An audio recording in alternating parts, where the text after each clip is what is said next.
Hello IELTS students and spoken English learners, good morning. Anyway, আজকের ভিডিওটা কিন্তু খুব মনোযোগ দিয়ে দেখতে হবে, কারণ তোমরা সবাই IELTS স্পিকিং এবং রাইটিং মডিউলে ব্যান্ড 8 বা ব্যান্ড 7 অর্থাৎ হাই ব্যান্ড পাওয়ার জন্য কোন ভোকাবুলারি ইউজ করতে হবে সেটা সবসময় জানতে চাও। আমি আজকে তোমাদেরকে শেখাবো যে কোন 10টা ভোকাবুলারি কোনো দিন ইউজ করা যাবে না যদি হাই ব্যান্ড পেতে চাও। সেটা হতে পারে band 7, band 8 or even higher. So এই 10টা ভোকাবুলারি কি এবং এগুলোর পরিবর্তে কোন ভোকাব ইউজ করতে হবে সেটাই শিখবো আজকের ভিডিওতে। তাহলে চলো, let's get started. Number 1, good. খুবই কমন একটা ওয়ার্ড, এটা কখনোই ইউজ করা যাবে না। এর পরিবর্তে আমরা আজকে থেকে ইউজ করব pleasant. The word is pleasant. এটা কিন্তু খুব কঠিন না, but it is less common at the same time. এটা হচ্ছে high band standard vocabulary. Now let's put it in a sentence. আমরা যদি বলতে চাই যে রেস্টুরেন্টের পরিবেশটা খুবই ভালো ছিল, তো সেখানে আমরা বলবো the environment of the restaurant was pleasant. এখানে গুড ইউজ করবো না, ইউজ করবো প্লেজেন্ট। Number 2, bad. খুবই কমন একটা ওয়ার্ড, আজকের পর থেকে আর জীবনেও কখনো ব্যাড ইউজ করবো না।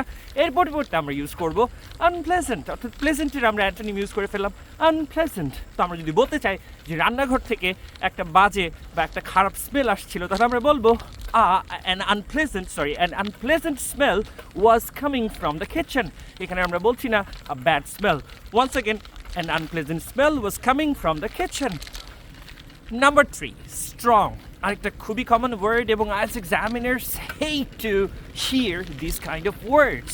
কারণ IELTS examinersরা তোমাদেরকে বলছে, হ্যাঁ, তোমাকে আমি তখনই হাই ব্যান্ড দিব যখন তুমি লেস কমন ভোকাবুলারি ইউজ করবা।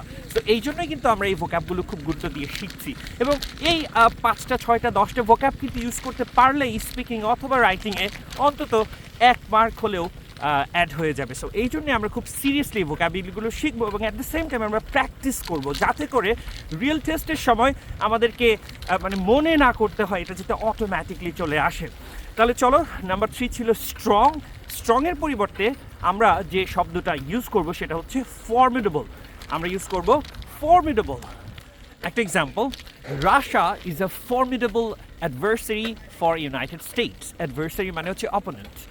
Once again, Russia is a formidable adversary for United States. Strong এর জন্য আরেকটা সিনোনিম হচ্ছে ফার্ম। কখন ইউজ করবো? যে আমরা অনেক সময় বলি না যে I strongly believe, I strongly support him. এই সিচুয়েশনসগুলোতে আমরা স্ট্রং এর পরিবর্তে ইউজ করবো ফার্ম, FIRM, ফার্ম। তাহলে I firmly believe in him অথবা I firmly support his opinion. I firmly support his opinion. Number 4, week.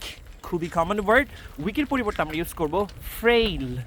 স্পেলিংটা দেখে নাও, FRAIL, ফ্রেইল। তো একটা example, the government is taking some initiatives to invigorate the frail economy. The frail economy মানে দুর্বল economy. So আমরা উইকের পরিবর্তে এখন থেকে use করবো ফ্রেইল। Number 5, big.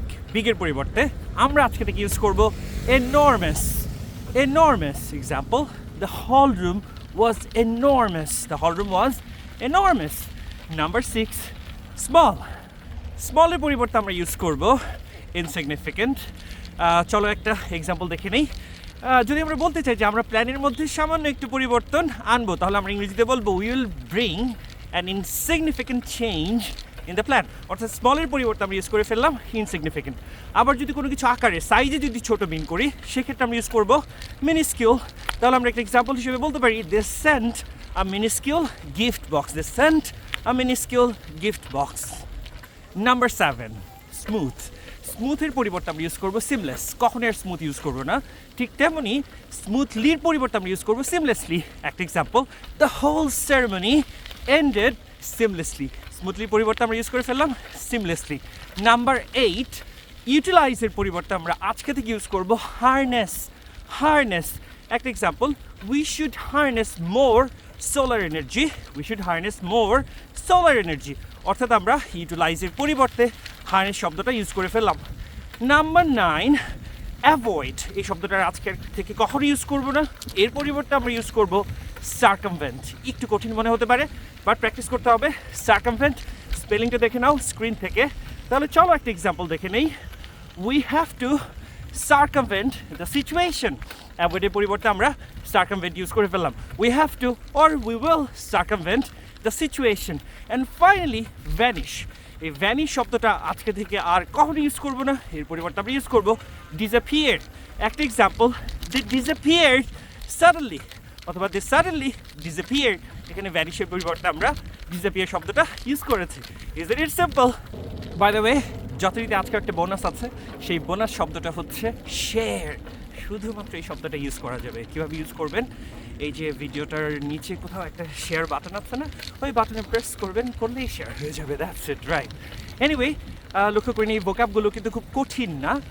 এই ভোকাবগুলো থেকে যদি আপনি 5টা 6টা যে কয়টা পারেন আপনি স্পিকিং এবং রাইটিং ইউজ করেন, অন্তত 1 মার্ক হলেও কিন্তু বেড়ে যাবে। এটা মাথায় রাখতে হবে। Anyway, I will see you in some other videos. Until then, stay well, stay safe and stay happy. আল্লাহ হাফিজ, আসসালামু আলাইকুম।